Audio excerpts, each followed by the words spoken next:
પાનોલી જીઆઈડીસીમાં આવેલ કામધેનુ એસ્ટેટ 2 માં ગોડાઉનમાં માલિકની લાપરવાહીનો ફાયદો ઉઠાવી અજાણ્યા ઈસમે વિદેશી દારૂનો જથ્થો ઉતાર્યો હતો, જ્યારે પોલીસે 19 લાખના જથ્થાનો કબજે કરી વધુ તપાસ હાથ ધરી છે। ભરૂચની પાનોલી પોલીસ મથકનો સ્ટાફ પેટ્રોલિંગમાં હતો તે દરમિયાન બાતમી મળી હતી કે કામધેનુ એસ્ટેટ 2 માં પ્લોટ નંબર E19 માં આવેલા ગોડાઉનમાં શંકાસ્પદ બોક્સ પડેલા છે।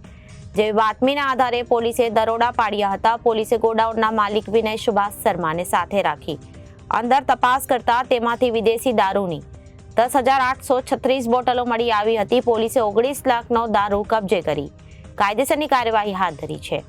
અત્રે ઉલ્લેખનીય છે કે ગોડાઉન માલિક ગોડાઉનનું તાળું નહીં લગાવતા હોવાથી અજાણ્યો ઈસમ વિદેશી દારૂનો જથ્થો ઉતાર્યા બાદ ગોડાઉનને તાળું લગાવી જતો રહ્યો હોવાની વિનય શર્માને શક કરતા તેઓએ ગેટની બાજુની ઓફિસ ઉપરથી અંદર જોતા ઘણા બોક્સ પડ્યા હોવાથી પોલીસને જાણ કરી હતી।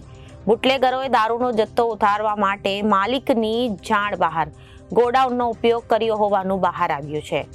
જોકે ગોડાઉન માલિકની જાણ બહાર વિદેશી દારૂનો આટલો મોટો જથ્થો અજાણ્યા ઈસમો કેવી રીતે સંતાડી ગયા તે બાબત પણ પોલીસ તપાસ ચલાવી રહી છે।